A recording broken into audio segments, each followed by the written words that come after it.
Hi, I'm Mel Stevens from Fear-Based Life. I talk about fears, phobias, religious and spiritual beliefs. It's a rad podcast. Some of my newest guests are Georgia Hardstark from My Favorite Murder and Duncan Trussell from Duncan Trussell's Family Hour right here on Feral Audio. Check it out.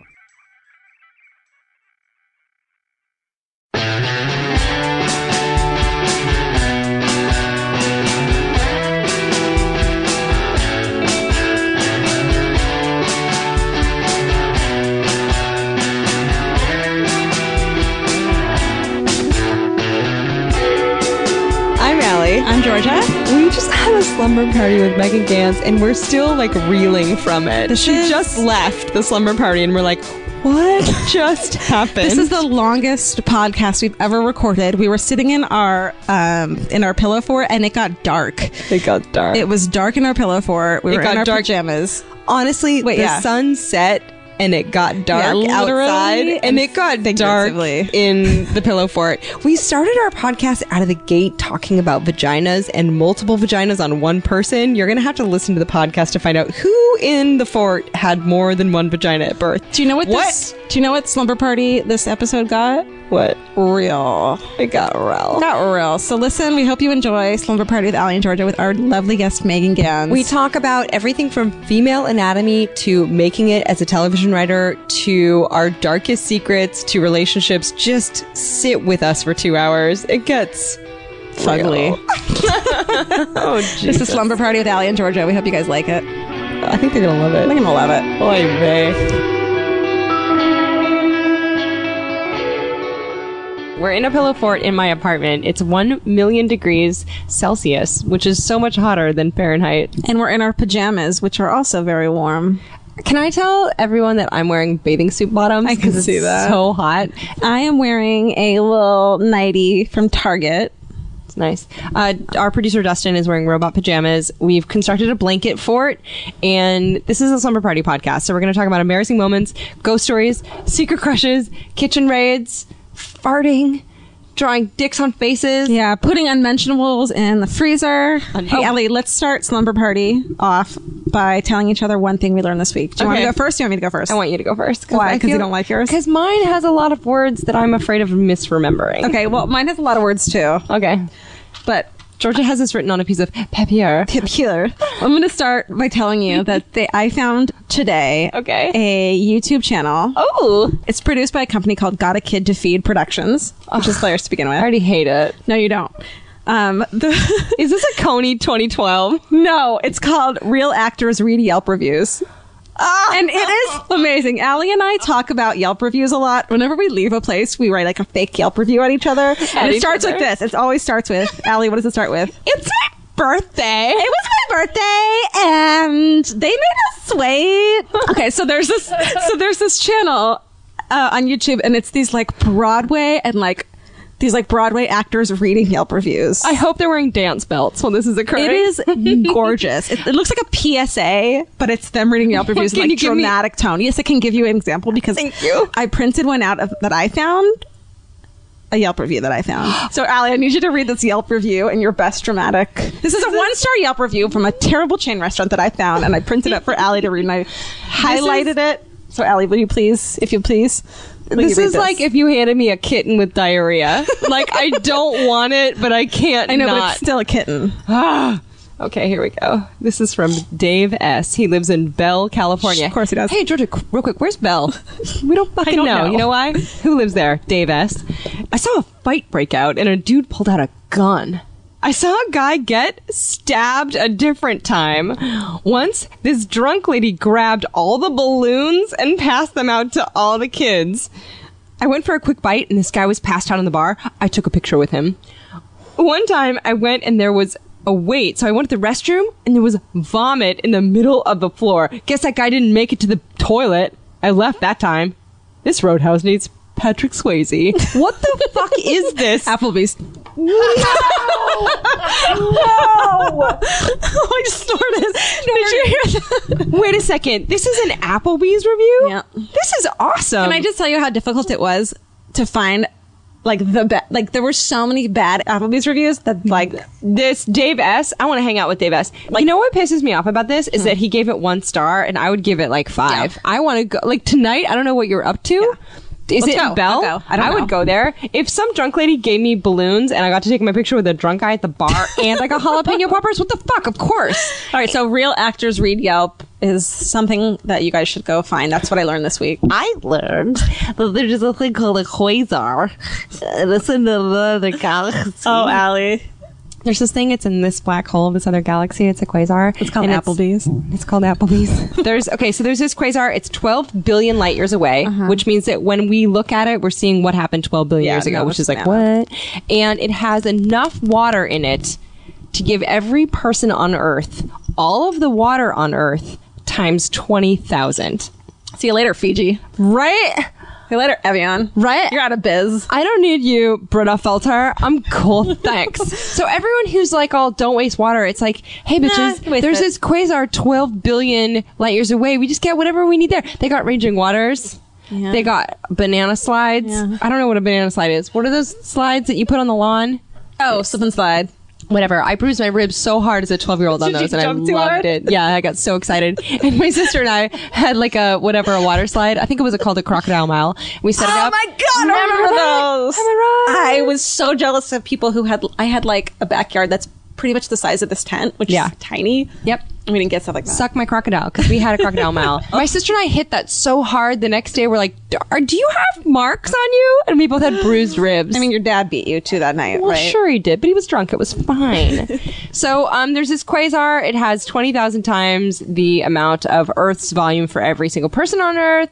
And the funny thing about the whole thing is that scientists didn't know that there was water anywhere else in any universe until like 1969. So like 5 minutes ago, essentially, scientists are like, I guess there could be water other places. Hey, what's up, bitches? So much water. So drink up, Buttercup, because we got plenty. The past 10 years, I've been trying to conserve water by drinking white wine spritzers solely. You're such a good person, and now Georgia. I can just drink as much water as I want. So, hey, we have a good friend, gorgeous lady, amazing writer. She's a writer for Community. Can I say, let's the first thing off. Let's call her gorgeous and objectify her immediately. She is a broad. Look at those tits. Stupid, bitchy broad with boobies. She's got ovaries and everything, you guys. Her name is Megan Gantz. We had a crush on Megan Gantz before we ever met her, truth be told. She was a writer for The Onion, and we were big fans of The Onion. And she also wrote for The Dimitri Martin Show. Ugh. Love it. I heard about her through friends and was Twitter stalker of hers. She's in a fucking pillow fort in my living room drinking a wine spritzer. Hi, Megan Gantz. I like you guys talking about me in third person. We should just keep that going. Hi. Thank you guys for having me in your pillow fort. Fuck you. It's awesome. This is great. Hey, tell us what I have crushes on both of you guys. Oh my god, thank you. Even though I'm just sweating. say the first time that I met you both was our good friend Emily Gordon decided to have a brunch where the four of us would be together. Yeah. And I think it was like a 3-hour brunch. Yep. Yeah. And we all got wasted. We convinced you not to go to a baby shower. Yep. I missed that. They're still mad at me. It was the best. It was really, and I think we got like into some lady conversation like real quick. Oh, like hardcore. all of a sudden I was like, hey guys, like telling you everything. There was no small talk. It was like, so here is what's going on with my vagina. Yeah, I had a microfiche of my vagina and I was like, look at it later. Oh, that's a vintage of you. It is vintage. Vintage vagina. That's the kind of vagina I roll. I remember learning about your vagina and your lower intestine and your heart that day. I do. I have a very interesting vagina. That was why I was sharing it. Are we going to talk about your vagina? We can talk about one of them if you want to. Are we going to start this podcast by that? Mom. It's actually, like Emily was telling me that she finds that a lot of traffic to her website is people searching Megan Gantz 2 vaginas. Shut up. Georgia, how many vaginas do you have? 1. How many do I have? 1. Probably 1. Megan, how many vaginas do you have? I have 1 now. I did have 2. But I got surgery. You gave the other one to charity, right? I gave the other one away. But yes, I found out when I was in New York, when I was like 25 or 26 or something, that I had uterine didelphys, which is, it's a thing that happens when you're in, like, your reproductive organs don't fully merge. Like, women's reproductive organs start as like 2 ovaries and then you have 2 tubes, and the tubes form 2 fallopian tubes, but then they're supposed to merge and become like 1 uterus and 1 vagina. But my vagina didn't totally like merge, so that I had this weird wall of skin that I didn't know about until I was like 25. 5. So you had twin vaginas. So I had 2 holes. Basically, you could like go in one side or the other. That's Did you so name sexy. one St. Paul and one Minneapolis? That would have been so cute. Really cute. Sister cities. Yeah. I didn't even know. It was so terrible. Like, and I'd been going to a gynecologist for like a lot of years, which means she's the worst gynecologist in the world. Did you sue the 2 vaginas? I mean, I was it was it was really weird. Like, and when I found out, the woman just was like, oh, you, like the woman that was doing the exam or whatever was like, oh, you have 2 vaginas. And I was like, what? And like, I thought that I was going to look down and see like 2 separate bushes. I think that's what people feel. I think that's what people imagine. Are imagining 2 bushes. Like, I hadn't noticed that for like 26 years. Look at all them labia. What happened when you told this gynecologist you had been going to? Like, hey, do you know anything? Like, if you were putting those things in me and you didn't see, like, hey, I didn't ever go back to her, but it was surprising. But I told my new gynecologist, I was like, how did I never know? And she was like, well, technically, like, if you put the speculum in, it's like just a wall of skin, so it moves. So she was like, if she put the speculum in, she wouldn't have noticed unless she took it out and like noticed that there were 2 places she could have put it in. What? If some guy found vagina number 2 with his dick, how did she not find that with a light and an instrument? I know. Do you know what I no mean? idea. But you know what? There were other, like, I should have known because, like, there was, when I was growing up, this is where it's going to get weird. When I was growing up and I, like, started having periods, I was trying to use tampons and they would never work. And my mom was like, oh, you must be using them wrong. And I was like, how can I be getting this wrong? It's like one area that you put and then it turns out that it wasn't. But how does it not work? Like, because it goes out the other side. Yeah, but that's awesome. It's like, here's the opening. Nobody can see what you're doing. You guys should all see She's this. showing me her actual vagina right now to demonstrate this. It is so huge. I never realized. Oh, yeah, it talks. Want to hear it talk? Alie. I love that your vagina's first word is my name. That just tickles me. First and last. Also, when I got the surgery done, all they did was take out the wall of skin and then the 2 sides. But they actually were like, "Do you want to keep it?" And I was like, "No, thanks." So, The wall my of skin? God. Yeah, I kept I my was like, wisdom no. teeth. That's kind of the same Did thing. you really? Right? Was your nurse like a goth or something? I don't know, but it was the worst. It was the worst in a lot of ways. One was it's such a weird thing that my doctor was like really excited when she found it. Like she almost didn't even leave enough time for me to like deal with what I would like to process it before she was like, "Can my intern come in and look at this?" And then like on the day of my surgery, I was like strapped down to this bed and they had my legs up in stirrups and everything. And then they're putting, they've got this syringe full of stuff that they're putting in your IV so that to knock you out. And as they're pushing down the plunger, I see like 3, 4, 5, 6 doctors walking into the room. And I'm like, oh, everyone's going to watch my surgery because they never get to see this. So I had like an audience of, and I was just like, thank God there's drugs being pumped into my system and I won't. Wow. You know what you are?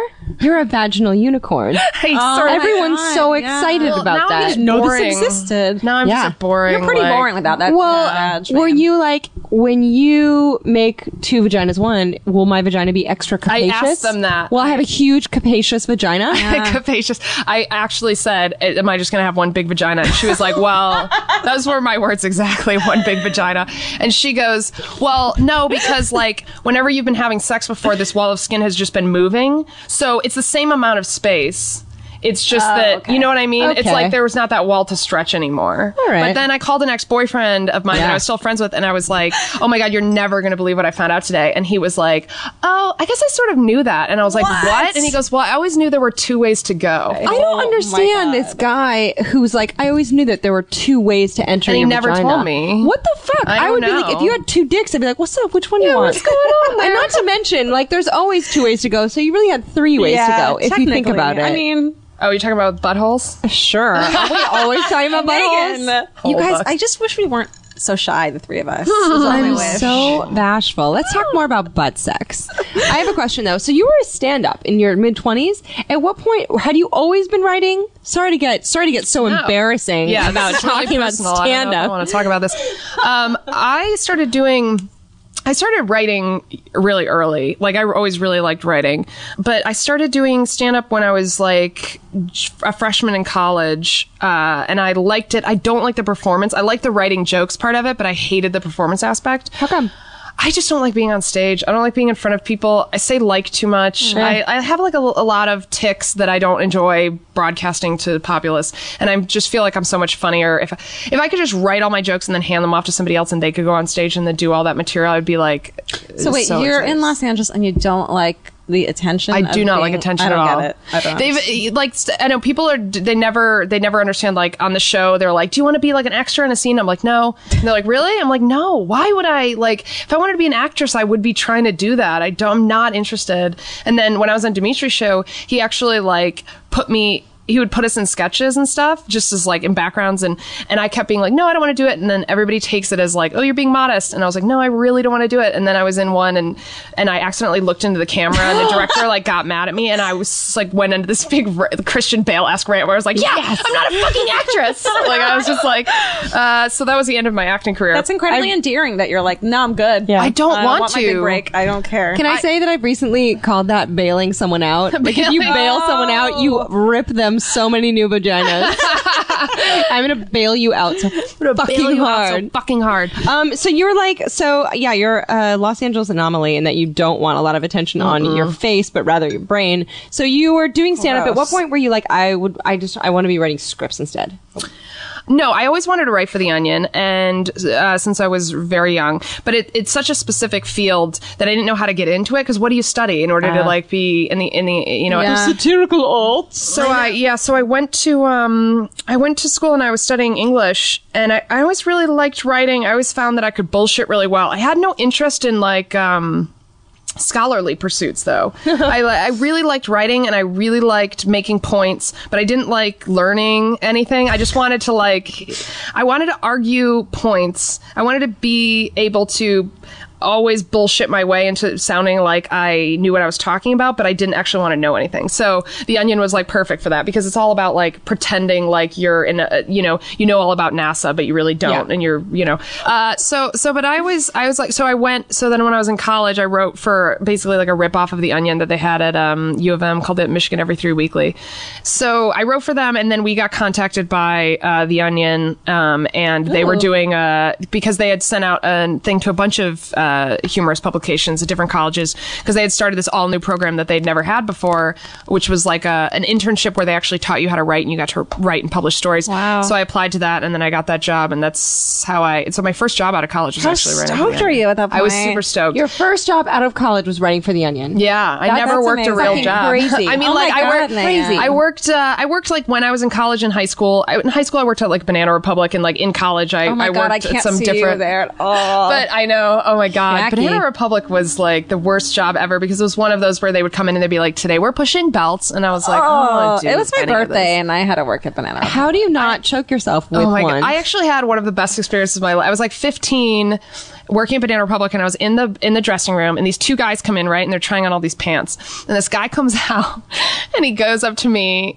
and and I was like, how do those pants fit? And he goes, they're really tight in my penis area. And I go, okay, do you want me to get another size? And he goes, no, I'm pretty sure I'm always going to have that problem. Maybe he had two penises. Maybe he had two penises. We were born to be together. Barf? Barfy barf. Barf, right? Was he at least hot?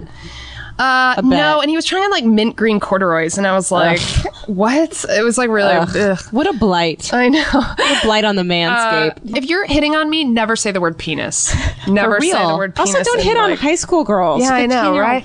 But so I went there, and that was like my first job, and it was crazy because like at my interview that they hired me and then had an interview for me because I did a whole 3 months of being basically an intern, and then at the end of that they were like, okay, we're gonna hire you on to the staff, and then they did like sort of a after the fact interview that didn't really mean anything, but they were just like talking to me, and the editor-in-chief was like, what do you want to do? What's your 5-year plan? And I was like, to eventually work here? Like, what are you talking about? What are you talking about? I'm like 20, I think I started that job when I was like 22, 23. What's your 5-year plan? And I was like, what's my 5-year plan? I'm living the dream. Yeah. But so I did that for three years, and it was like by my third year I was an associate editor, and it was one of these things where I was like, shit, I did this already. Like, what am I supposed to do now? Like, I already, like, am I just going to do this for the rest of my life? And then you had already fulfilled your dream. Yeah. Like, when I quit that job, I woke up in the morning when I got the job at Dimitri's show. I woke up in the morning and went into my roommate's room, and I said, well, just going to go quit my dream job today. And I meant it like 100%. Like, if I had told myself at 13 that one day I would be quitting my job at The Onion, I would have socked myself in the face. For real. For being like, fuck you, you think you're better than that. With a sock full of rocks. Did you submit for Dimitri's show? And this is important things with Dimitri Martin on Comedy Central, correct? On Comedy Central. Wait, important things. Did you do that? Because I like the story. I already know the answer. Go. It's so funny. Well, how I eventually ended up even just thinking about TV in general was when I was at The Onion, I wrote a story about This American Life. The headline was "This American Life Completes Documentation of Upper Middle Class Existence," and it was like they had done every single story about being white and college educated. And so I wrote this story, and apparently, like, they kept getting, like, Ira Glass kept getting asked about it when he would do interviews and stuff. So then they called us and were like, we would like to do a piece on you, and we're doing this thing about tough rooms, and so we would like to come in and do a story about The Onion. And of course the guys, because they were mean, they told him, oh yeah, the writer that wrote that is obsessed with you, because I would talk about Ira Glass, like, on a regular basis, and how I wanted him to just, like, lie down on top of me while I was, like, listening to his podcast. Oh, I would love him to do that. Right? He's like, I don't want to sexualize him in any way, but I just want, like, to feel the weight of his body while I'm listening to. But so he came and did this interview about us, and then my current agents in LA heard it and then called me at The Onion and were like, hey, do you have any representation? Because we heard you on this American Life thing, and you're a young woman writing for The Onion or whatever. And I was like, I don't need representation. I don't even. And they were like, we're from UTA, and I was like, I've never heard of it. And I was like, I'll talk to you guys later. And I, like, hung up. I was, like, kind of annoyed. I treated them like a telemarketer, and then I hung up. And then I'm like, 3 days later, I'm like talking to a friend of mine. I'm like, ugh. And then these annoying people from this place called UTA were calling, and my friend was like, oh my god, call them back. What are you doing? What are you doing? And I was like, oh shit. So I called them back, and then we started working together, just like over the phone, kind of. They were like, we're just interested in your life, and if you have a spec script that you ever write. And I was like, sure, I totally would have one of those. What's that?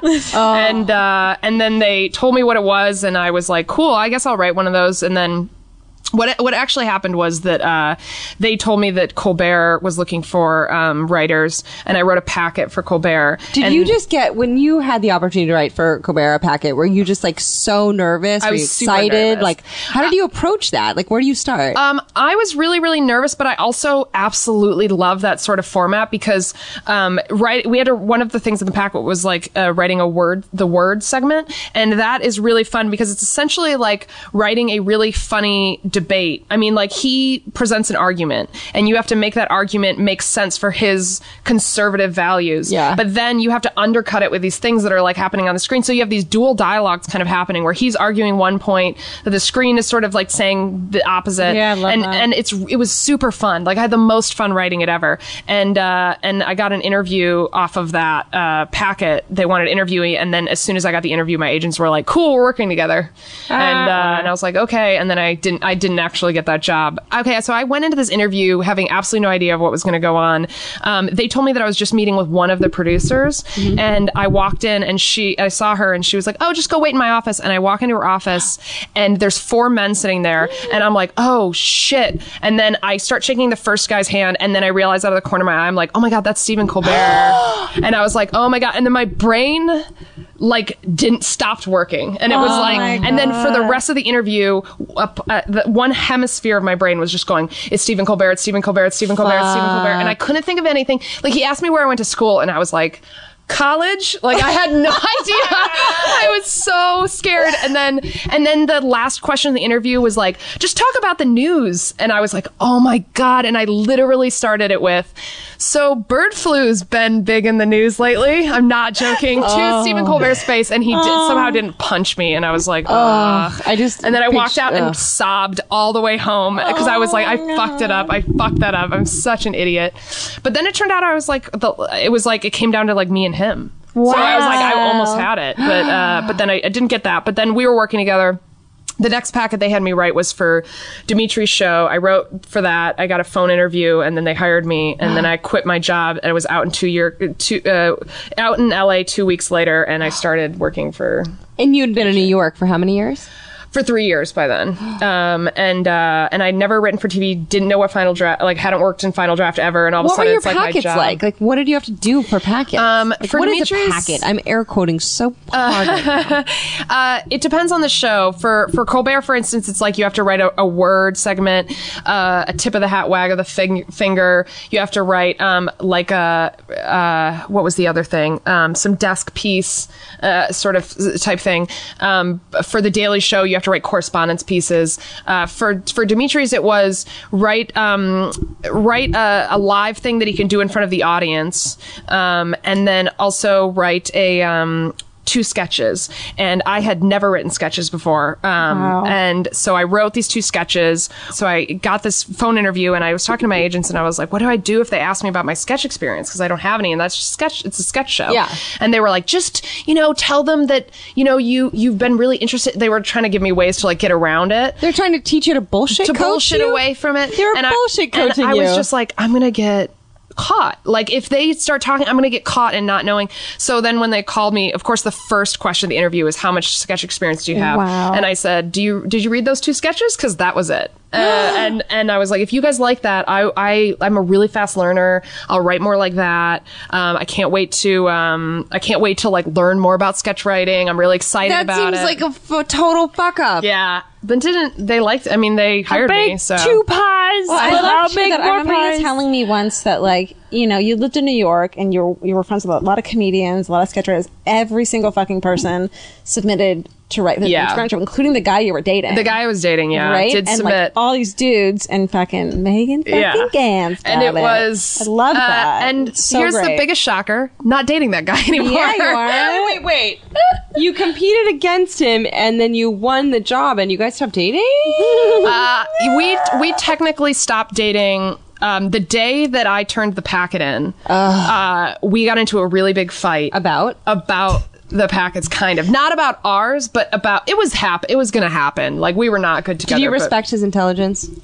Yeah, I was fine with it, but it was like, Whatever. It was one of those things where it was the weirdest breakup in my life, because like I went down to his place and I had come straight from yoga, and I went down and I took a shower at his house, and then I was drying my hair, and he comes in and he goes, "Do we even like each other?" What? And I was like, and I said, "Can I finish drying my hair before we break up, so that I don't have to leave your place and with wet hair?" And then I went home, and I was on I decided I'm going to go on my roof and smoke so much weed that I can't remember how to use a lighter.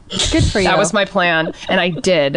And Do you and I was know how to use a lighter to this day? I do. I learned again. But at that point, it was like I was so stoned that I was like, I forgot to keep smoking. Like, it was like one of those, Aw. and I was so It's baked. not even worth that. And then he calls me and he's like, this is so fucked up. I made a mistake. Like, can we just talk about it? I just feel like and I was like, yeah, okay, well, come here. Cause I was like in Brooklyn in like Williamsburg, and he was like down in the slopes. And you're like, bring me I a was like, hot dog and come some up here to, like, Cheetos? talk about it. And he was like, I'm not going to make some grand romantic gesture just because you want your life to be like a movie. What did he say? Are you serious? And I was like, first of all, if you Alie, think, I was grand like, romantic gesture. yeah, I go, what How long fucking was- shitty movies are you watching where the grand romantic gestures, the guy takes a 15-minute subway ride my God. at 9 p.m. to see a girl? What's the grandest, most romantic gesture a guy's ever done for you? Oh, that's a great good question. question. I'll tell you mine. Do you need a minute to think, Gans? Yeah, tell yours. Let's go.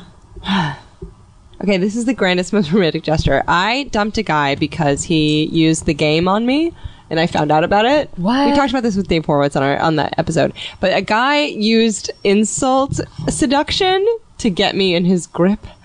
And I found out about it, and I was like, oh, fuck, are you? And like, so it was like, you cannot fuck off hard enough. Like, I cannot believe that you insulted me to get me to like you.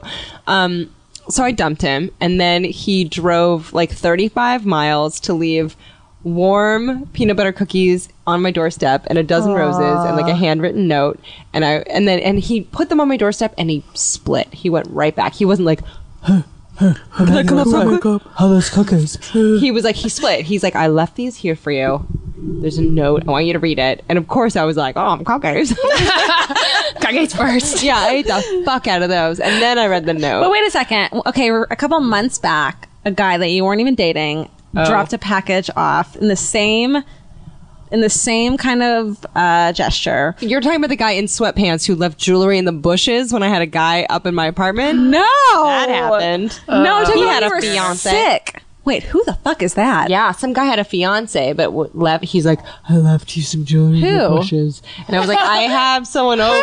Who? I'll tell you later. But I was like, All right, well, apparently people leave shit in your bushes people. a lot. Someone else left something in my bushes a couple weeks ago. Dude. I was sick, and someone left some Gatorade. That's what I'm talking vitamin about. water. That's what I'm talking about. And they're like, Cute. That's romantic. That's people nice. leave shit in my bush. There's a lot of bushes down there, am I right? There's so much bushes. I don't know, but that was really nice because he was like, I get that you think I'm a skeevy asshole. I'm not even. But, but peep these cookies. But I'll wait like 2 days for a blowjob. I'm like gonna wait so 2 great. more And days. And you went and started dating that guy again? I did him. Yeah, I did him for a year and a half, and he was great. I sent him I was on public transportation in Minneapolis 2 weeks ago because George and I travel for work, and I decided I'd take the bus in Minneapolis to see what that's like. What's going on, working class? And I sent him an email from the bus in Minneapolis, being like, I just want to say you were a great boyfriend. that's cute. Did he write back? Yeah, he did. He's like, thanks, that's really sweet. And we broke up 3 years ago. That's so nice. But and I haven't had a real boyfriend since him. He was a good boyfriend. He was a great boyfriend, but What's yours, Megan? I've got one. This isn't like, I would say grand, but it was something that made me... like grand like, can also be like no one else has heard of. Yeah, nobody's else. This is a really good move. I'll say that. So I met this guy at a wedding, at a mutual friend's wedding. And he was really nice, but I was like getting off of something, and I was like not in the mood, to like meet anybody new. So I was just basically like, this is not happening, and like I don't care. And was he cute? He was real cute, yeah. Okay. And I was really into him, and we had like a lot in common. And like this is really cute. On the drive up there, we'd all made CDs to like bring with us. We were all like, everyone make a road mix, and we'll like bring all these CDs. And both of ours had Joni Mitchell on it, which is adorable. So he's like sensitive. But so we like, so we were like, we had a fun time at the wedding and everything. And then we were like heading back. He was like, well, can I like give you my number? And I was like, like I don't, cause I just didn't want to get involved. It wasn't anything to do with him. It was like more about me and like where I was. And I was like, I don't know. But I was like, yeah, put your number into my phone. And so I like gave him my phone, types in his number. We go about our own business. Like a week later, I'm in Brooklyn. I'm like shopping. I'm in a grocery store or something. And all of a sudden my phone starts ringing, and I look at the caller ID and it says Mary J. Blige. And I was like, what? Oh. And I like didn't know what was happening, and then I like hit and I was like, hello, and it was him. And he had entered his number in as Mary J. Blige. So when he called me, that's what came up. And it was so great because like how those first phone conversations are so awkward. Yeah, it like got that weirdness out of the way because I was so like thrown off that I didn't even know what was happening. And then we dated. That's clever. But that Are guy's you not really single? there. What's the deal? I am single. How's that going? I'm married to my job. Oh, ladies. But it's true. Your I job am is kind Allie's of. dad. Got it. That's sad because my mom's still alive. All right. Sorry. Thanks, George. I meant my dad.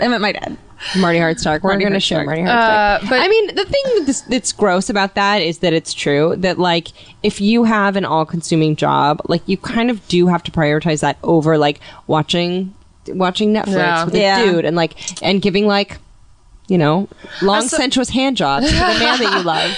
You know what I mean? And I also, I mean, like, it's not even that my work hours were bad, which they were, but it was more so like, I'm just so in love with it and so utterly focused on it that you would just come second to like how much I would just much rather be focusing on work than a person. And it's... Well, what about someone who's in that same position, like in the because like a lot of us just meet people who are badly though. You think Because you're on your second season of Community. Third? Yeah. We're in the fourth season right now, and I started on the second season. So I'm when on does it the third premiere? season. When does your October. mid-October, and my episode is the Halloween episode. Hey. Yeah. Can we talk about how cool the community is and how everyone is obsessed with the fact that you're doing I'm that? also obsessed with it. That's the other thing. It's like it is a show that requires a certain level of obsession that I. But you were saying about like that's a hard thing. It's like I would love to date somebody who's also in the industry or at least also in comedy, but it's very difficult. I feel like more so difficult for women to date men when women have jobs in comedy that are like going pretty well than it is for a man to date like a woman, because if he's not where I am or higher, it's just not going to work. Why like, not? Why do you think that is? Do you think well, I mean, I would love to meet a emasculation? guy. I would love to meet a guy that's so comfortable with like himself and where he's going that he's not emasculated by it. But the reason that I haven't met anyone lately is because I have become a shut-in, and every day that I come home from work, I sit in my room and play Mario Kart and fold origami cranes all night. What is it about Mario Kart that is like got its hooks in people? I hear the reason that I like it is the same reason I like origami, which is there's a definite beginning and end point to every. It's like that's why I don't play RPGs where it's like Role playing games. Role playing games. Oh really? No. Or rocket propelled grenades. Yeah. I know. I was like, Either way. Either way, I don't play them because it's too expansive of a journey. Okay, so when I go to work every day, I have to, let's say we're breaking a story. There's no way for me to know when we're done other than this weird feeling of like, I guess that feels like a story, so I guess we're done. Mm-hmm. And a lot of times what I'm craving while I'm doing that is something that has a definite beginning and end. Like I think I fantasize about coming into work and having them be like, okay, today here's the jar of marbles, move all of these marbles from here to here, one at a time, because then I know what I'm doing, and I know when it's done, and I have a sense of like relief, and that's what like humans Mario in Kart general is. really like enjoy that. Yeah, but that's like- writing though. That's the frustration of writing, is that like that it's never done. It's good and enough. it's Yeah. this huge. It's like It's some always people a feel really. development- yeah. I had a boyfriend once in high school. His name was Braun, and he was really, really. He had a mohawk. What was that short for? Braun. Bronze? Yeah, that was it. And but he was really terrified of scuba diving, but enthralled by it. But he was scared of it because it felt really claustrophobic, because it was such a vast expanse. Like as soon as you dip into that vast expanse and there's no borders, like that's when claustrophobia set in. And writing is weirdly like that. Yeah. You can put any word next to any word in such a crazy vast like way. I don't know. A blank final draft document is terrifying. Oh, God. Because it could be anything. And that's why all of my tics that are associated with writing are all about closure. They're all about definite borders. Like I close my door when I write. I put on knee-high socks. Why? I sit in my bed because I need to be. I'm like I need like a hugging machine. Like I need something to like contain me so that I feel like I'm okay. That I won't spin off into the universe. Well, you it's know? also kind of like, it's also a what's the word when you're like, this is how I do things. I always have Superstition? this, Yeah. and I always have this. And I always have this. I do that, and then I also wear headphones even if I'm not listening to music, just because I like the feeling of somebody like holding my. It almost feels like someone's holding my head and like making me do this you're thing. totally contained. Do you have any interns that come and just hug you from behind? We'll do that. Alie and Georgia. Will Yeah, be what's the intern application process? You hug this hugging me? dummy, All right, and then let's get to a slumber party story. Yeah. I'm into it. Let's see. We have a couple. Let's start with everyone's favorite, which is ghost stories. Do you have any ghost stories? Megan, do you have any ghost stories? Do I have any ghost stories? Well, Alie doesn't. Here's the deal. Georgia thinks ghosts are bullshit. I think ghosts are legit. But I want to be. I want to be convinced. I absolutely think that ghost so these are ghosts you mean ghost stories that have actually happened? No. Yeah, that you've heard or have of. you seen something? I have one weird thing, and I am an atheist, so I don't believe in like a hereafter. I don't actually believe in ghosts at all. But I do. so my dad died when I was 8, and he was like he was the one that like introduced me to comedy. So like when I was way too young, he was showing me like Marx Brothers movies and stuff like that. So he was like always that, and then I ended up going into comedy, which is like kind of shitty that he wasn't around to like see that happen. That makes me want to start bawling. Me too. Yeah, sorry. But so I when I applied to this Onion internship, and I got the email back from them saying that I'd been accepted. I was working at this coffee shop in Ann Arbor at the time, and I got this email while I was at my shift at the coffee shop, and I was like freaking out, and then as I was like sitting reading the email, I had, and again, I do not believe in ghosts, but I had the most visceral, vivid feeling of someone standing behind me that I've ever had in my life. That I was absolutely sure, like that it had that moment where you like turn around and nobody's there. And I just knew that it was my dad. It was really weird. And then it just like happened. And then that's it. That's the only thing like that that's ever happened in my life. But it was like, and it was like, he hadn't even been on my mind for like, cause like, I hate to say this is terrible, but like, he died when I was 8. I don't think about him all the time. Like, it's not a part of my life as much as it used to be. Was it sudden? Yeah, he had, he was epileptic and he had a seizure in his car and crashed his car and died. It was very sudden. That's crazy. Yeah, it was really nuts. And I had a so, seizure when I was a kid. Did you? Too, yeah. They're terrifying. I'm terrified that even more that's gonna happen to terrifying. me. My mother, because we were really young, my mom used to tell us when he had seizures that it was because he was out in the sun too long, because she couldn't explain what a seizure was. And so for a long time, I was like terrified of being outside because I thought if you stayed outside for a certain amount of time, you would like start seizing weirdly. Oh my God. It was really weird. But so that's my that's I guess like as far as paranormal, that's like the closest thing that I've ever had. I totally believe that. Yeah, like that's not it's something really that I weird. need. That when it's like a personal thing like that, I'm not.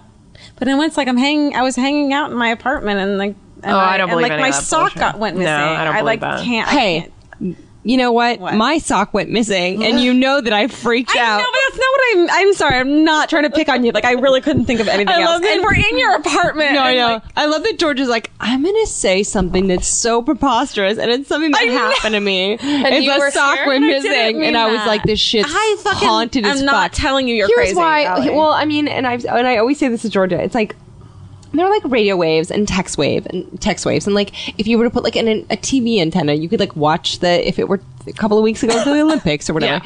And so there. Yeah, but it wouldn't move your TV across the room and hide it from you as a joke. I'm just saying. I'm joking. I'm just, The ghosts are strangling her. you know what? A ghost has its cock down your Alie mouth. also thinks that ghosts It's are perverted. weenie. If there are ghosts, they are absolutely grinding their junk in your face, and they think Mr. it's Gans, so funny. I'm so sorry about They think this. it's so funny. They're like, it's I've got my hilarious. balls in your face, bitch. What? You can't I don't do mind if nothing. ghosts have their balls in my face. But I think that there's so much that we can't detect. There's germs. No offense, Georgia. There's germs all the fuck over us. There are mites in our eyebrows we don't even get. We can't see things. We can't detect things. So the fact that like 1 second I'm here and I have memories from when I was 2 years old in a crib and I have thoughts about like shoes and Serbia, and I have thoughts about all sorts of things and memories, and then a second later someone puts like a bullet in my brain and I'm gone. Like something happens there. So I kind of like am open to the fact that there's like weird energies that we can't detect and that we brush away because we don't get it, just the same way that like we thought that we had like our humors had to be, you know, drained before like, you know, when people had diabetes. Yeah, but what do we do with that, though? But what do we do with it is like we try to understand it at least. Like the idea that in 1969 scientists didn't believe that there was water anywhere else but fucking dumb Earth What I feel is like the hilarious. The problem there is that when you what you do with it as you try and understand is the same problem with religion. Is what you do is try and understand, which means you interpret it any way you want, which means you're probably wrong about it and you're making There might be assumptions that are science fucking up. that we don't know yet. Yeah. There is so much like, attributed to religion and gods and like theism that is science. I think it's hilarious. I think it's kind of terrifying to then try and understand it without any science behind it. I feel like that's kind of a dangerous thing. Well, no, I to think do. that ghosts are science. I think that like there's possibly like a residual energy that people don't get, or like sure. matter It's really- can't just disappear. This is actually interesting because the episode that I wrote this year is the Halloween episode, and I had to have characters in it discussing whether or not they believe in ghosts.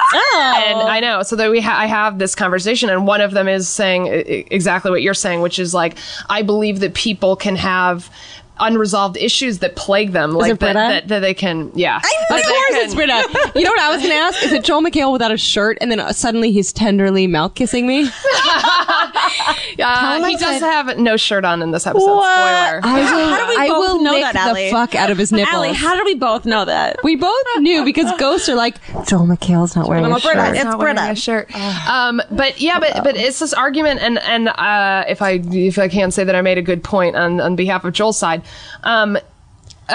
you know, people like the thing is that issues don't necessarily turn into ghosts. I mean, like, there are definitely, like, but the people that choose to be haunted are the living people. Dead people, by nature of being dead. Like, if I believe that dead people could continue to have an effect on our present world, then I would no longer believe in death, because that to me isn't death. Death means you're done. You like don't get to continue to affect our world.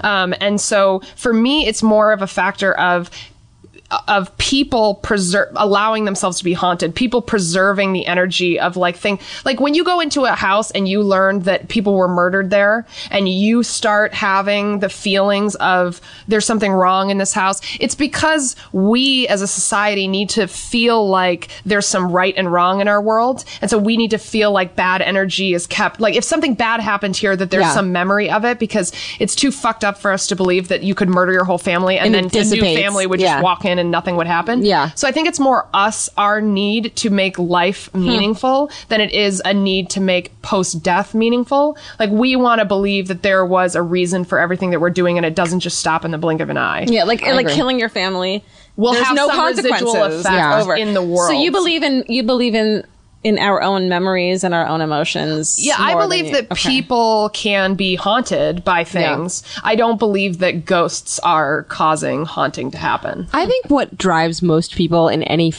like facet of their lives is immortality. So whether it's having kids that live beyond you, whether it's like writing believing in hauntings, whether it's writing something that continues beyond your life. I think immortality is like the one thing that human beings struggle with the most. Is like, I want to live after I'm dead, and do ghosts exist? Do my kids exist? Will people be like, Grandma Megan Gantz? But don't you think that that's interesting? Because I've thought about this. If there is such a thing as immortality, if there is something after we die, doesn't it make this life less important as opposed to more important? Because the reason that we're looking for immortality is because we want to find meaning. Like, we want to know that we're not just here for no reason. Yeah. So we want to know that there's going to be something after this. But isn't it more meaningful what we're doing right now if there is no hereafter? Like, doesn't it make every day that we spend here more important if when I die, I am fucking gone? Sure, moment to moment. In terms of, if I may employ the term YOLO. You only live once. I'll You only allow live it. once. Sure. In terms of YOLO, yes, that means like there's like a some like shameless carpe diem to that. But like, I think that I feel like, what is the point of trying to impact the future if there isn't one? You know what I mean? Like, I feel like what people want is immortality, and what immortality affords is respect. I say let's do another. Okay. Hey, Megan. It's You a slumber seem party. together. Have you ever been super embarrassed? Yeah, what's You your can most say no. embarrassing moment, Megan? Sure. I was at a water park once when I was maybe, let's say, 11. This is awful already. Yeah, it's already awful. Sucks. And I was wearing one of those like bathing suits that had like shorts. You know, it was like the little short. Was this things, a boy tankini? shorts? Would you it was call kind of like a tank, but then I think that the top wasn't long, but it had like shorts. Like, It was sporty. It was sporty. And I was really, really awkward as a kid. Like, super, have you seen Welcome to the Dollhouse? I looked exactly like Alie that and girl. I weren't. We were really normal. Yeah, I You guys was are super. No, we weren't. I was really gorgeous. I can show you some pictures. I will on my phone show you some pictures of me when I had giant pink plastic glasses, like big bows in my hair. Like, I don't know what I was doing, but so I went and I also like didn't fit in. I didn't have many friends, and like the girlfriends that I had, I just never I never got hanging out with women for like now I have plenty of female friends and I love it. But when I was growing up, I really didn't understand friendship because I was hanging out with women all the time and I was like, this is awful. And then when I was in high school, I started hanging out with guys and I was like, oh, people have fun. Like, people can't have fun with their friends. And then I got into college and I met women that are cool and not like totally wound up. And I was like, you love befriended it. some teenage cunts. I'm sorry about that. I had some weird. There was a girl. I was in a group of 4 girls, and this all friends with these 4 girls. And this girl, Mary, at our lunches every day, at school, she would decide who she was going to going to play with that day. I hate her. And then she would only play with that person, and then the other two people would be like, I guess we're the losers. What a bitch. And meanwhile, the two of you should be like, let's go fucking let's beat go this fucking- shit out of But them. I would just sit there every day being like, can we get this over with so I can just go do something else? But anyway, so we were, and I think that they were at this water park. So I was like with a bunch of girls at this water park, and there were some like teenage boys, also. And so we're like having this like flirty, thing or whatever. And then, but none of them are paying attention to me. They're all paying attention to my other girlfriends and everything, and they're being really flirty, but like I'm not getting any attention. And then we go up, we're because you have to stand in line, to like go up to get on these water slides. So we stand in line. These boys are behind us. They're talking to all my girlfriends. We go down the slide. We get back in line. I'm standing there, and all of a sudden the boys are like talking to me, and they're laughing at things I'm saying, and they're like paying attention to me and everything. And then when I'm gonna quick kill myself real fast. Is that cool? and then I get to the top of the slide, and I realized that when I went down the slide the first time, I had ripped a hole in the back of my bathing suit. And that they were all making fun of me, laughing about it. Oh my and God. that's why they were like paying attention to me, is Oh my because I had a God. hole in the back of my bathing In your suit. butt crack? Oh my god! They saw your butt crack and Yeah. they were friendly. And they were like friendly because it was like a big joke to them that I was all. Do you guys Fucking I horror. remember What a and, horror. and then I chopped off all their dicks. Good for you. Good for you. and they're all bald, fatty, fats I now. know. I Fucking really want to dicks. meet. At what point were you like, oh shit? Right when we got to the top, I don't even remember what I did, but I was like, and then I realized, and I was like, and there's nothing you can do No, because nothing. if you turn to them and you go, oh, I realized, then they get to like burst out laughing. Yeah. Because And you they don't were have the holding it in. wherewithal to be like, hey, isn't that funny, you guys? Yeah. Yeah, You yeah. do I that can't. I now. couldn't play it off. So what'd you do? So I went down the slide again, and then I was like, I've got to get out of here. And Was that the worst? That was the worst. Like, I the I worst blacked fun? out. I don't even remember what it was. And then what happened? You guys are friends? Now we're friends. He actually just called me a week ago to tell me that his wife is having an affair, and I was What? like helping him get over that. Where I does he want to live? put your head on Michigan. my lap and pet your head. I was one of 18 people at his wedding. Wow. I pinned the boutonniere on him before he like walked down the aisle. I hope his wife's not listening to this. Hey, wait, I had a wedding with 18 people Wait a minute. and some girl. Well, Are she was you the one that just- was cheating, so it's like if she's listening to it, she knows. I feel like this is a Meg Ryan, Tom Hanks movie, and I'm waiting for the third act. You're right? Gerard. Am I Gerard Terrible. Depardieu? Can I be Gerard Just Depardieu? don't even know. But it's like, what am I? It's so funny because it's like, and actually, this was like the most ironic thing that ever happened to me because he calls me and he's like telling me about all this, and he's like, I was like, oh my god, how did you find out? And he goes, actually, it's kind of ironic. I have a keystroke tracker on my computer, and the reason that's ironic is because that's how I caught him cheating on me. I had this boyfriend for a while, and whenever things would really hurt us, but we couldn't handle it, we would look at each other and go, life. It's bigger. Which is like, which is from Losing My Religion from REM. Life. One of us would just go, life. And the other Now would she go, does that with her new husband. Georgia. My new husband, Georgia Hartsock. One of us will go, life. It's bigger. So that's awful. Do they have any? Do they have any tiny ones of them? Any babies? No babies. Good. They shouldn't. Yeah. Is he going to break up with her? I don't know. Is he coming after your vaginas? No. Megan. No. Oh, hey, I Yeah. just remembered. He and I are really both into death shows. Yeah. And Oh, I super was into murder watching shows. one. Oh, I was watching one yesterday Gross. about a woman whose her husband's mistress put a hit on her 3 times.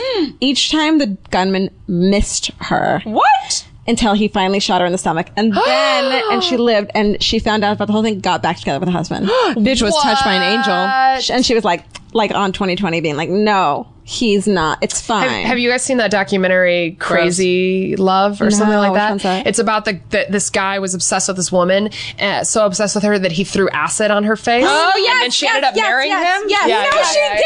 Yes, you must watch this Acid on her documentary. face. Why did she do? Oh my god. She was just She was like- a beautiful woman. She was gorgeous, and then he threw acid on her face, and then it was like, well, nobody else will love me, and also this guy loves it, and he like, it's this whole documentary, and it's like about how many times he apologized and how, and then she like came around, and then they got like married. She was a beautiful woman. He was jealous. He hired someone and gave him like $50 to throw fucking hydrochloric acid on her face or whatever. Burned her whole And then life she up. was so fucked and melted. She was like, well, I guess he's the only one that's going to love me. He's like, knew see a how much I girl- love you? I knew a girl I was a destroyed friend you. of I knew a friend of a friend. That's the capacity of female understanding, by the way. Okay. That's the capacity of I female guess you you really love me. I knew a friend of a friend whose boyfriend like was carrying like they were like trying to unclog their sink and like tripped and like got whatever the fuck was in the sink on her fucking face and burnt the side of her face. Well, who else is? She stayed with him. Well, I wouldn't. You're that's a goddamn asshole. Oh my! I mean, that's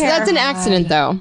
No, it's an asshole. You were right the first time. No, it's an accident. I mean, like, oh my God, I was trying to get the hair clog out. Versus I paid some creepy, shady dude to ruin you forever so that only I will love you. I feel like they're both run the other ways. Like if you're that klutzy, you're gonna drop our baby one day. Like you're genetically, you should not be allowed to be with a person who can maybe accidentally get pregnant. I don't know how klutzy. You know what? Just hire a plumber. God. Okay, we have some more slumber party questions. Colin dropped a plate of fucking deviled eggs that I had made for your party, and I was livid. If he also dropped acid on my face, it was my birthday. I'm not kidding you. Birthday. I'm not kidding. It was my birthday, Really and I had this big birthday party. It was in November. You're invited to the next one, and I made like 6 different plates of food. Georgia made all these plates of food. Hey, I'm in a bit 25. Thanks, bitch. And I waited 20 minutes. Georgia was an hour and a half late, and I was like, "Where's Georgia? Where's Georgia?" She got here, and I was like, as soon as she walked in the door, I pulled her aside. I was even crying. What's going on? She was like, "I made you deviled eggs." Colin insisted on carrying too much to the car because he was trying to be helpful, and he dropped like half of the food, and then they had to go back inside and cry it out for an hour. And I was like, "Bitch, you could have gotten KFC and just come here. It's no bigs." It was frustrating on many levels. So if he also like accidentally tripped in because he was trying to carry too many things and like threw acid in my face too. And also extra and marred also you those for life. beautiful deviled eggs with caviar on them. I would Yeah, I wanted to eat the shit out of those. Speaking, Did you like make an egg salad or anything with it? What'd you do? Oh, you just threw them out? it was my birthday. No, we were on the ground. I thought you know. meant like they. No. You know what though? I think it was fitting because gravity took me and the eggs all in 1 year. Okay, we have a question. Speaking of food. So, okay, let's say that this is the slumber party, which it is, and there's like a kitchen raid. If you could, like, 2 a.m. gorge on fucking whatever you wanted. Nobody's there. Nobody's watching. Whatever. Like, there is anything in the kitchen right now, and you could eat the fuck out of it. I know exactly. I take brownie mix. I call it brownie in a cup.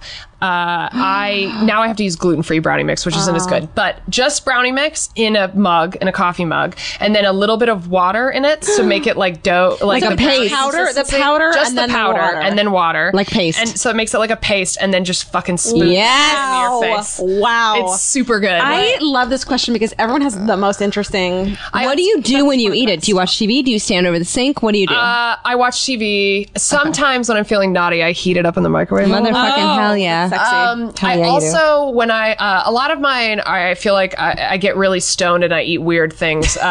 One of them is I like to take a scoop of peanut butter and then have like a bowl of chocolate chips and just take the spoonful of peanut butter and then just like push it down on the chocolate chips and stick in there and then just fucking eat that shit off. If you're gonna do drugs and have a spoon involved, that's the way to do it. What else? You smoke some reefer and then eat a spoonful of peanut butter. Eat that's like really awful. Do you have a prescription for the marijuana? I do have a prescription. What did you tell your dude? That I have anxiety, which is true. Does it help with anxiety?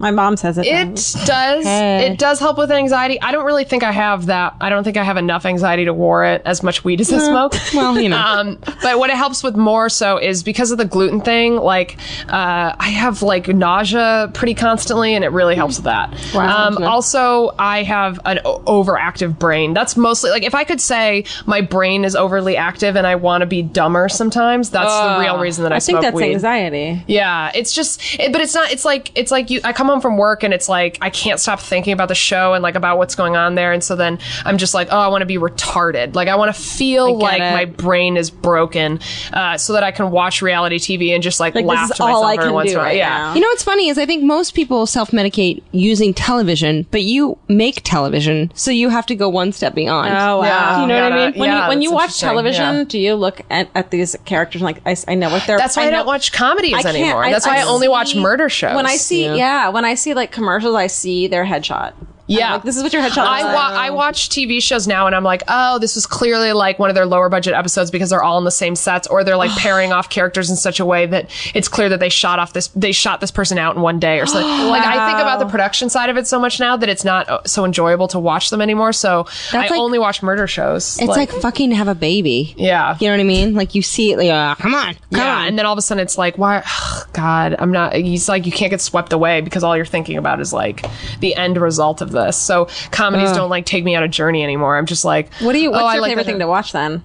Yeah, murder. Like First 48, Investigation Discovery, I like all the First 48 time. because it's a little, it's Too real? No, it's like, yeah, someone got shot in drive-by shooting in the middle of Detroit. Like, yeah, of course they did. Not like, there was like this freaky. Yeah, crazy you like murder weird, where, creepy, like premeditated bullshit. Like, this sad little sweet girl got like kidnapped from this club that she was at with a fake ID. saw Like, this. that's crazy. I saw this one the other day that was, there's this Investigation Discovery show, which, by the way, Investigation Discovery has just decided that their only market is women because they're releasing shows now like, I Killed My BFF. I saw that. You see that? And they're like, I'm so surprised only it women wasn't are- like OMG, I killed my BFF, OMG, I FML. killed my FML. SMH, shaking my head. But I was watching this one called Real Interrogations, and they had actual clips from Real. Ooh, and there was this girl that was like at her house. Her parents were out of town. She was like at her house alone. She was found murdered. And it turned out that these two kids from her high school had murdered her. But not only did they murder her, they planned it in advance to the point where they took video of themselves talking. They shot themselves talking about how they were going to do it. And during the video, they were like, we apologize to Cassie's family because like it had to be somebody. And, you know, it just happens to be her that we're going to do it. And then they took video of her at her locker, and she's taking books out of her locker and going, why are you filming me? No. Yeah. And they have the actual video that they showed in the thing, and it was so eerie. fucked. They vlogged that shit? Really, yeah. They like, vlogged her murder. they literally stupid and of they took them. video of not of the murder, but they took video of her before the murder, and then they have the camera like when they're driving away, and they're like, oh my god, and they have like the video going, and they're like talking about the fact that they just murdered somebody. It was really messed up. That feels like a weird dystopia. I want to talk about the carcasses of bunny fruit snacks that Alie has laying out here. She just picked up all of them to see if there was any. we have these like fruity snacks, and it's like dusk. But the It's way you feeding just picked time. them all up to see if there were any. Why do you think it is that women watch so many murder shows for real though? I don't know. I think you What's the bitches are psychology crazy. I behind think you that? bitches are crazy. You don't like that? You don't- I think that there is so much stress in the world. Again, I've talked about this in their podcast. I worry on a daily basis about whether or not my parents have enough money to retire on. Like, I worry about all this shit that's like real life shit that I don't need to concern myself with some bitch named Melanie that got stabbed by her fucking crackhead boyfriend. Well, that's my point. Is like, oh god, there's so many different. Like, okay, I want to be aware of what could happen. Yeah. Even though You staring- need to be aware. I know. You don't Staring need into to the be face aware. of evil. That's why I watch You them. don't need to be aware. You don't need to know. I know, but the also, don't need to know. I don't want to. I know that my parents don't have any money, and I'm gonna have to support them in like 5 years, if that. So it's so much funner. It's so much funner. It's more funner to check It's out. so much funner to be like, well, that girl died. That sucks for her. Like, that's not going to happen That's in not 5 gonna happen. years. Yeah, But I know I'm going to fucking have to take care of my parents who are going to go crazy So soon. you like engage in horror to distract yourself from real life, less it's not like bloody I can't horror. deal with the real life stuff. It's just like, yeah, that's going to happen. Yeah. I've known that since I was a Brody. kid that I was going to take care of my Can we talk about parents. fucking? Yeah, let's talk about fucking. Let's talk about fucking. Namely, fuck that. Fuck that is a segment we do where we ask you to name things that you're like, you love so much, you're like, I would fuck that. Or like you hate And- so much that you're like, fuck that. So one a fuck thing that that you and really one fuck like that. or a thing that you Okay. really hate. Something that I would want to like physically have sex with because I love it so much.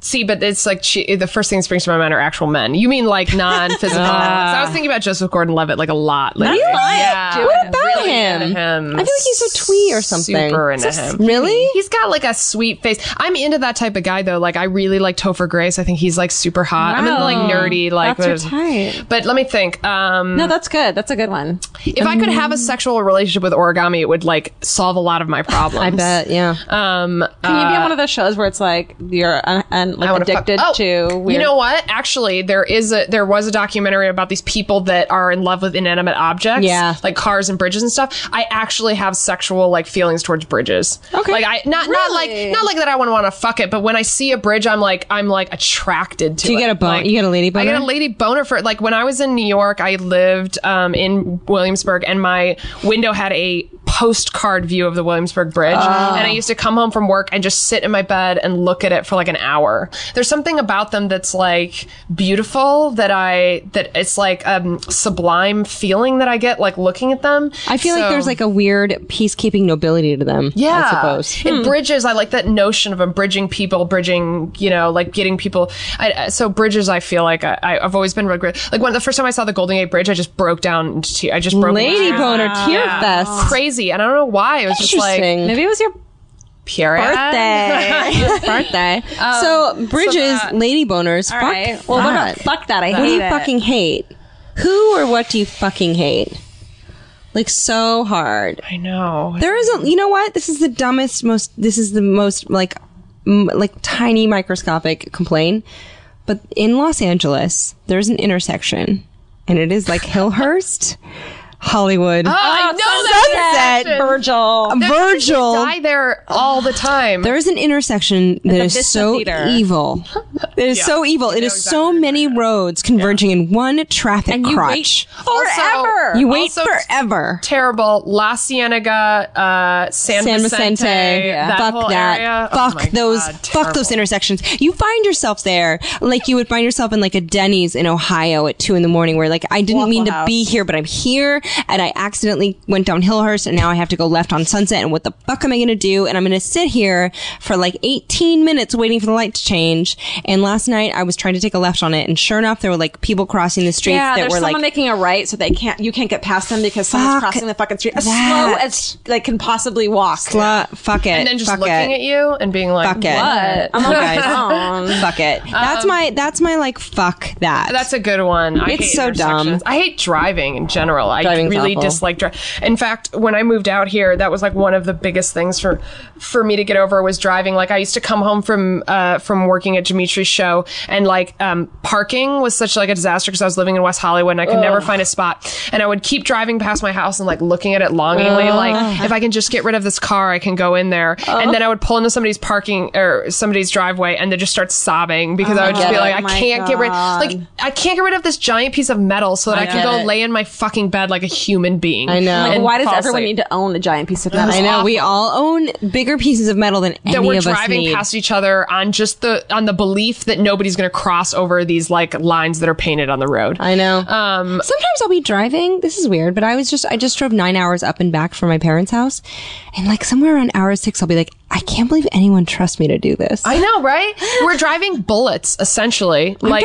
a huge piece of metal, and it's all up to me and my attention span as to whether or not this goes well. Or and I'm like, synapse is firing correctly. Yeah, I was like, people trust me to just. And I'll even be like on the 101 and be like, you fucking trust me to do this? Yeah. It's crazy. Or, no, that's not what scares me. What scares me is that I trust everyone else to do it. I don't care. I trust everyone else more than me. I give people the benefit of the doubt to the point of like it's perilous. But still, I'm like, I'm sure everyone is capable of mistakes. But yeah, it's like we drive these crazy fucking machines. Like, in the future, we're going to be like, isn't it weird that everyone had their own crazy, huge fucking machine? Yeah, and that they weren't regulated in any way. Like that at any moment, somebody could just jerk the wheel to the left and like smash. You guys, shit can happen. We had to like force my grandma at like 97 to stop driving. Yep. Not okay. You don't have to take a driver's license test after when you're like fucking old as shit. I know.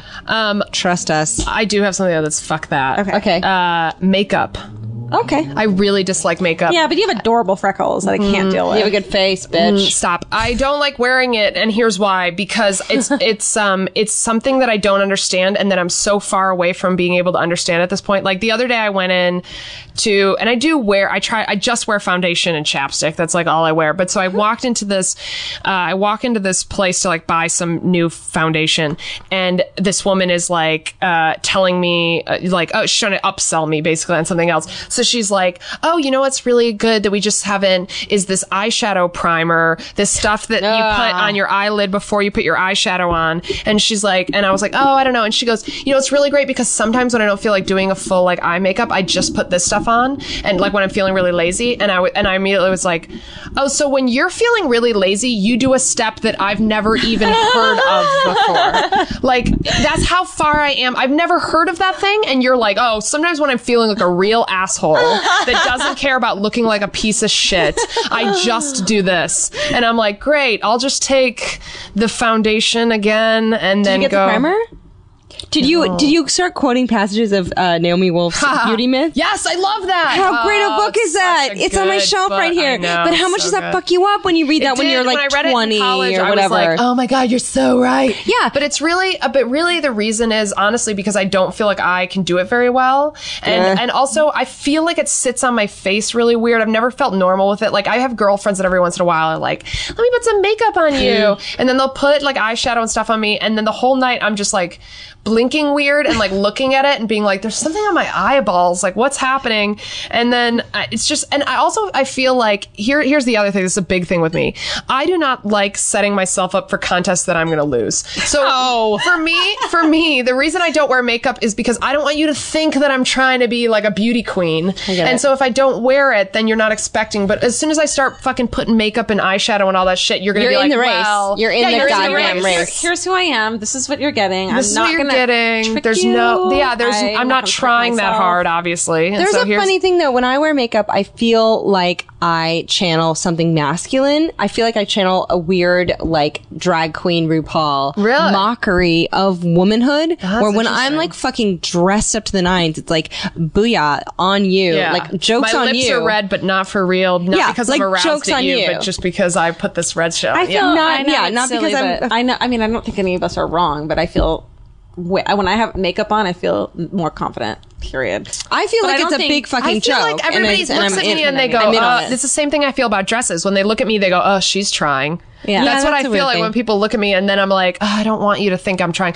But now it's a bad thing for me because whenever I do wear a dress, then everyone's like, ooh. And then I'm Someone's like, ovulating. Now I feel like terrible. my default now, like since I was like a teenager, is makeup and a dress. Like I fucking love wearing those things. I know you So when guys I'm wear not- the cutest dresses. You look so cute all the time. That's how We're different, likes though. Wearing jeans and shit. I love like wearing a dress. my default comfort is boots, stretch denim, and a tank top. There's like something very Snake Plissken meets Barbarella about that. I was trying to explain. That's what you would wear if like nobody was ever going to see you again. That's what you would wear. Oh, stretch denim, tank top, boots, and like big hair, lip gloss. But I feel like in dresses, I feel really weirdly vulnerable because like your vag is straight out there. Yeah. And I feel like I'm like, I'm a lady. And but you also are welcoming the gaze of men. Like you're like, look at me. Yeah, I there's love the the male gaze. gaze. Yeah. I love the gays. we all love gays, but I would do wear feel like yoga pants, tank top, and like knee-high socks. See, I and love, no but I shoes. love the idea that when I kick a guy in the face,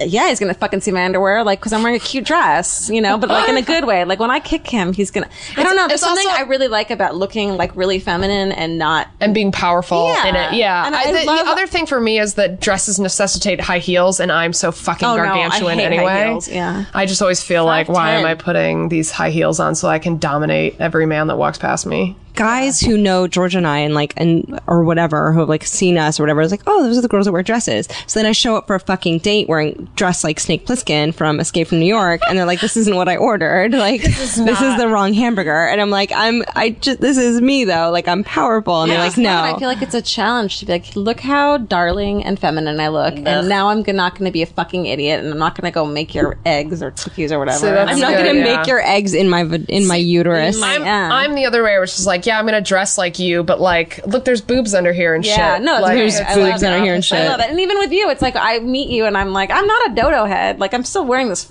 great dress, and it's like this is the story behind it. It's so interesting I'm that super I'm not jealous of you guys though that you wear dress because they look so natural on you. You just We'll dress you. I always feel like I'm like uncomfortable. Can we in do your them. makeup? I also have this thing when I go and try on clothes that I walk out of the dressing room and I like look in the mirror and I'm like, I have no feeling whatsoever about what I'm wearing. We'll take you goddamn shopping. Yeah, I just don't care. Like We'll take you shopping. I have friends that are just like, buy that. Because you look at it and I'm like, whatever. You'll like, never I wear could give it. a shit. Yeah. I just really don't. we'll I've take never you out. walked out of a dressing room and been like, yeah, this is the dress for me. I'm going to fucking. And then there's nail like it. Never happens. I'm just like, I guess this covers the parts of me that I don't want people to see. So it's fine, I guess. You know what I wish you could buy? I wish you could just buy those black sensor bands. I was Yes. gonna say, like, this is a black sensor band. Yeah. I cannot wait until the future where we're all wearing the same fucking pantsuit. I or know, I whatever. get And then it, you just, I get it. Get out of bed, and that's the thing you put on, and nobody gives a shit. Well, speaking about the future, we're going to wrap this up by asking what you want to be when you grow up. What's your 5-year plan? What's my your 5-year 5-year plan? What do you want to be when you grow up?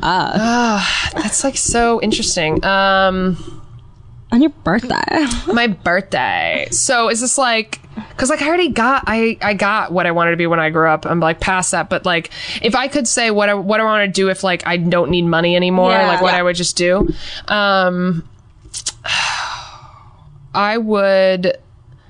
I think I would try to be like a David Sedaris. Like I would write like personal nonfiction essays, shorter pieces about like my life and people that I know and stuff like that. I would really like to write. I've always like the essay format. I was like really obsessed with David Sedaris for a long time in college and stuff.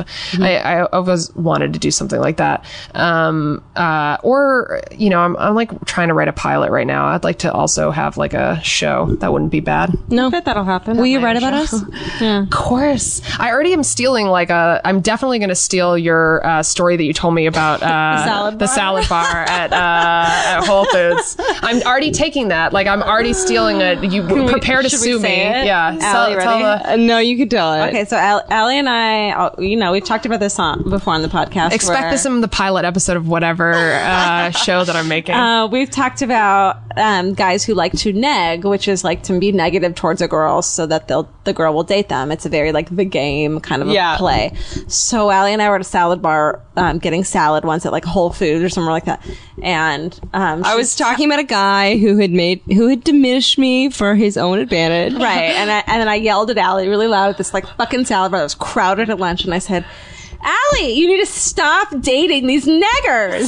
Super loud. And It's the best story. we just both It is the best story. I was like loading up some garbanzo beans on my salad, and she's like side mouth and I like Georgia. as I was saying, I was like, oh my god, that doesn't sound That right. didn't come out exactly the way I meant. Stop dating black people. I'm so sorry. So sorry. I'm sorry, I So did not So like that. sorry. Yeah. As long as they're positive to me, I can Yeah, date if they're them. mean to you. It's like, I'm totally stealing that story. that's My dream is really to have a show where I can just have all these funny females that I've like met in my life come in, and we can all just like have brunch every day and get super drunk, and then end up with like 2 stories at the end of it that we can put in an episode, and then to call Slumber ourselves Party. writers. welcome to Slumber Party. By the way, can you call us females? I like, Females? I like that better. I know a lot of very funny Females? females. I like that. Well, thanks to Megan Gans, our favorite female. She's been guys are the amazing. best. It's her birthday. It's her birthday. You It's guys absolutely could go not to her Yelp birthday. and review this to say it was your birthday. Give her 5 stars because her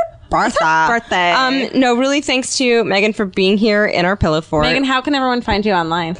At Megan Gans on Twitter, or I have a few Tumblrs. My favorite one of which is photosofthetv.tumblr.com, which Love is it. just photos I take of my television I love set. it. That's great. I already love it. It's wonderful. Stalk her, love her as we do, and watch Community. It debuts in early October. Yeah, mid-October, October like 15th or something like that, and then my episode will be the Halloween episode, which will be the second episode. God damn it, get your peepers on it, bitches. Yeah. So excited. It's on Fridays at 8:30 now. Oh, that's right. Fridays that's at fuck 8:30 right. after Whitney and before Grimm.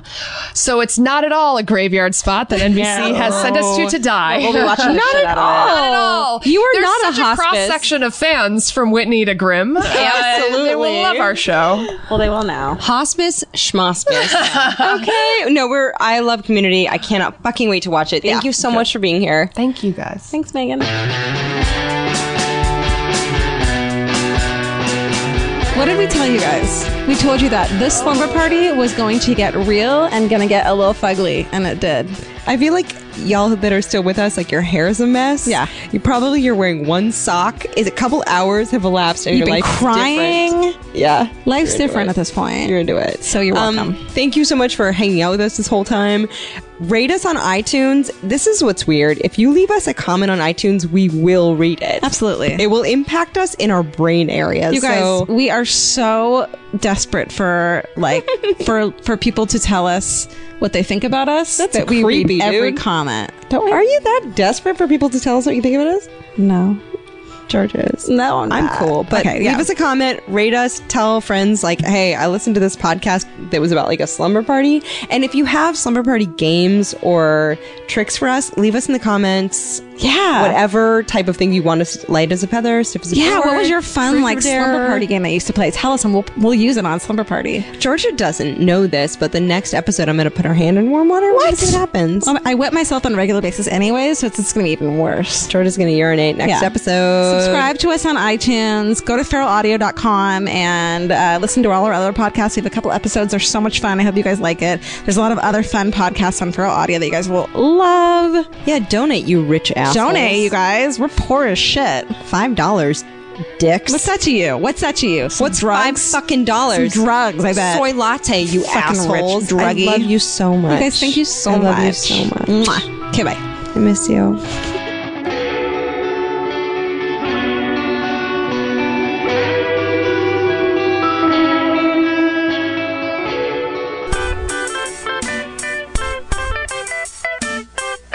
FeralAudio.com is an artist-friendly podcast collective hosted by Castmates.fm.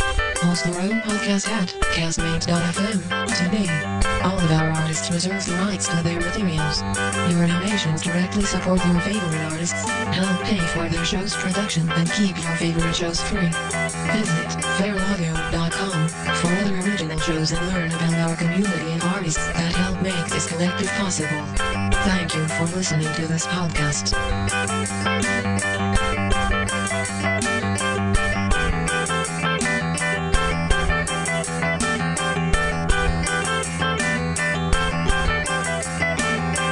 This outro features the music of The Fancy. We are thefancy.net.